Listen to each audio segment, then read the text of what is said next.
नमस्ते दोस्तों। आज सुनिए, बहू हो तो ऐसी। बेटे की कामयाबी ने आज माँ मीरा की सुख को तरसती आंखों में नमी ला दी। बहुत बड़ी कंपनी में अच्छा पैकेज, कितना असीम सुख होता है अपने बच्चे को कामयाबी की सीढ़ी चढ़ते देखना। माता पिता कितनी मिन्नतें करते हैं, व्रत उपवास करते हैं, रातों को पढ़ते बेटे के साथ अपने ही कमरे में उनिंदी से जागते हैं। शायद बेटे को चाय या कॉफी की जरूरत पड़ जाए या भूख ही लग जाए, पिता भी गर्वित होते हैं। एक संतुष्टि उनके हृदय को तृप्त कर देती है। पिता का दायित्व तो पूरा करने की, जीवन सफल होने की, माता पिता के जीवन की सफलता बेटे के जीवन के सुख दुख की आहट से बंध जाती है। अभिन ने माँ के भावपूर्ण चेहरे को देखकर कहा, अरे माँ, अब क्यों आंख में आंसू? अब तो हमारी सारी परेशानियां ही खत्म हो गई है। नहीं बेटा, ये दुख के नहीं, खुशी के आंसू हैं। तुमने भी बहुत दुख देखे हैं। हम तेरी छोटी ख्वाहिशें भी हम पूरा नहीं कर पाते थे। तेरे पापा की सीमित आय और पापा पर अपने भाई बहनों की जिम्मेदारी। हाँ माँ, ये पापा और आप दोनों के अच्छे कर्मों का फल है, जो कुदरत ने मुझे आज इतनी ऊंचाई पर पहुंचाया है। अब मेरी प्यारी माँ, एक बात सुन लो, आपको और पापा को अब कोई काम करने नहीं दूंगा। बहुत हुआ काम, अब आराम से बैठकर हुक्म चलाना। माँ पिता संग आज अभिन्न भी भावी जीवन की खुशियों का ताना बाना बुन रहा था। सुख की दस्तक ने जीवन में रंग भरने शुरू कर दिए थे। छोटे से शहर श्यामली से आज मुंबई के 5 बेडरूम वाले फ्लैट में बैठे थे। बहू अनिका नए फर्नीचर और सजावट की चीजें करीने से सजाती मुस्कुरा रही थी। माँ, शाम होने को आई, आप लोगों को चाय लगवा दूं? अनिका ने प्यार से गले में बाहें डालते हुए कहा। सुख की निर्झरनी अनिका हमेशा मुस्कुराती रही। अभिन्न की तरह ही उसका भी प्रयास रहता कि सास ससुर को किसी भी चीज की परेशानी न हो। हाँ बेटा, बनवा दे। तू भी सुबह से काम में लगी है, अपनी चाय भी हमारे साथ आकर पी ले। ओके मम्मा। अपनी जॉब में आकर अभिन्न अधिक ही व्यस्त हो गया, पर जब भी ऑफिस से घर आता थोड़ी देर माँ पापा के साथ अवश्य बैठता। अब घर भी व्यवस्थित हो चला था। माता पिता दोनों सुबह टहलने जाते, आकर नहाकर पूजा करते, फिर साथ में बैठकर मनपसंद ताश खेलते या टीवी देखते। माँ, आज दशहरा है, खाने में क्या बनेगा? निका बेटा, आज रायता पूड़ी और सब्जी बनेगी। रायता जरूर बनता है। ठीक है माँ, मैं करती हूँ। अरे माँ, आप रसोई में क्यों आ गई?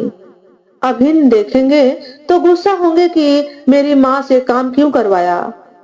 माँ को रसोई में देख अनिका ने कहा, तो उसे बताने कौन जा रहा है? आज खाना मैं बनाती हूँ। एक अनोखी लालसा माँ के चेहरे पर तैर गई। आज वे अपने हाथ से खाना बनाकर सबको खिलाना चाहती थी। वैसे भी बहुत दिनों से उन्होंने रसोई में कदम ही नहीं रखा था। जब से यहाँ आई हैं, बहू अनिका आगे बढ़कर सारा काम संभाल रही थी।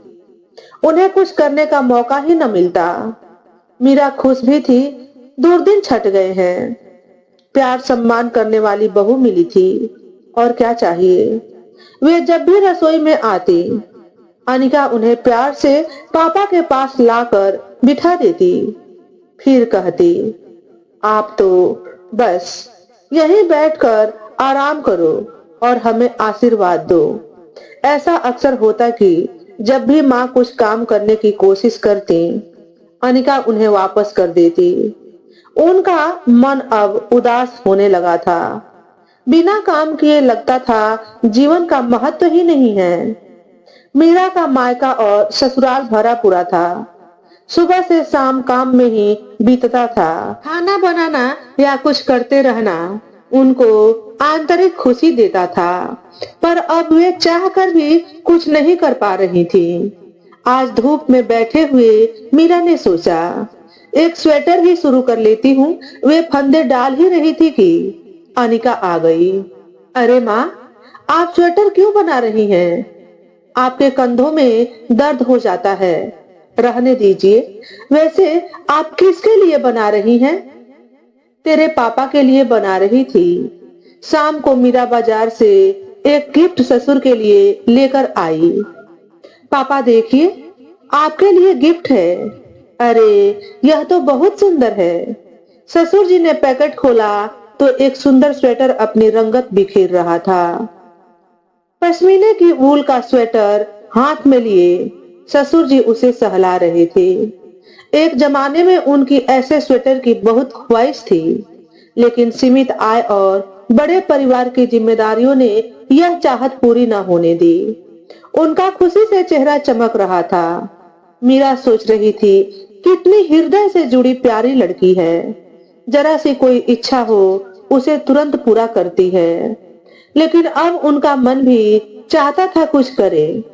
यूं ही बैठे रहना उन्हें निरर्थक लगता। कभी ऐसा लगता अब वे बेकार हो गई हैं, उनसे कुछ काम ही नहीं होगा। जैसे उनका खुद पर से विश्वास ही खत्म होता जा रहा था। जिस भी काम को करने चलती, बहू हाथ से काम ले लेती या सहायक को कहकर करवा देती। वे बेमान से बैठी रह जाती। उनका आत्मविश्वास डगमगाने लगा था। उनको हृदय में सब कुछ होते हुए कुछ खालीपन सा लगता। कुछ दिन इसी उहापोह में बीते। बहू से उसके लाड प्यार के आगे कुछ कह भी न पाती। अब मीरा का मन अपने पुराने घर जाने को करने लगा। उन्हें अपनी रसोई, अपना घर याद आने लगा। सुनो जी, कुछ दिनों के लिए घर वापस चले। रात में सोने के पूर्व मीरा ने पति से कहा। क्यों, क्या हुआ?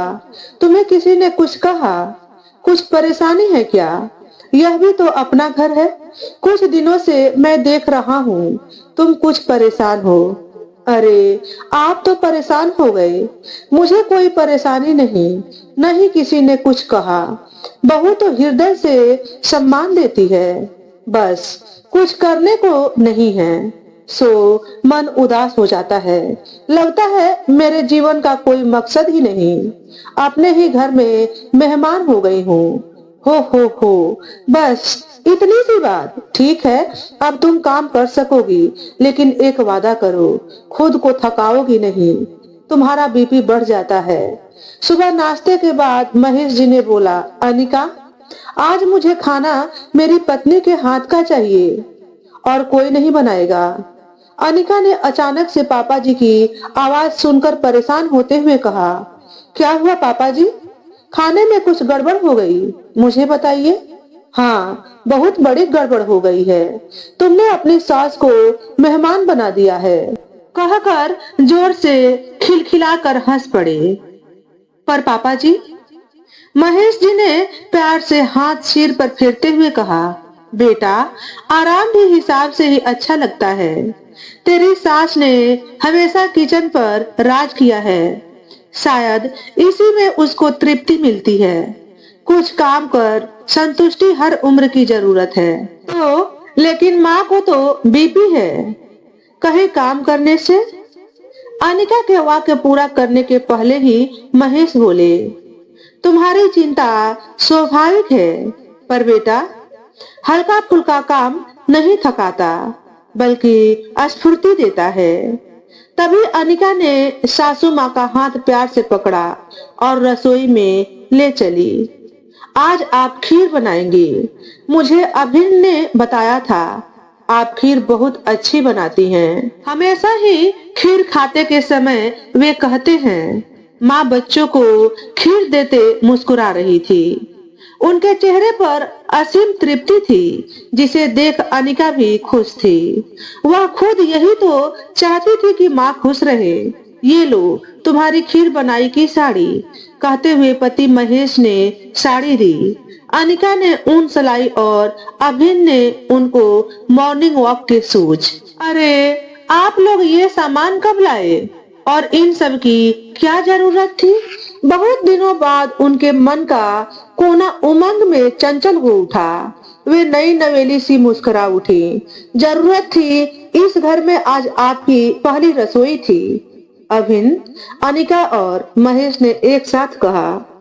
मैं यह साड़ी एक हफ्ते बाद करवा चौथ आ रहा है, उसके लिए लाया था, महेश जी ने कहा। बच्चों और पति के प्यार से अभिभूत मीरा सुख की छैया में गुनगुना उठी। तो दोस्तों, आज के वीडियो में बस इतना ही। अगर हमारे द्वारा बताई गई कहानी थोड़ी सी भी अच्छी लगी हो तो वीडियो को लाइक और शेयर करें।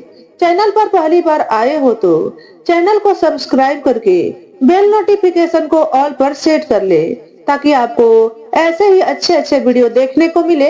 हमेशा खुश रहे, हमेशा स्वस्थ रहे। वीडियो देखने के लिए आपका बहुत बहुत धन्यवाद।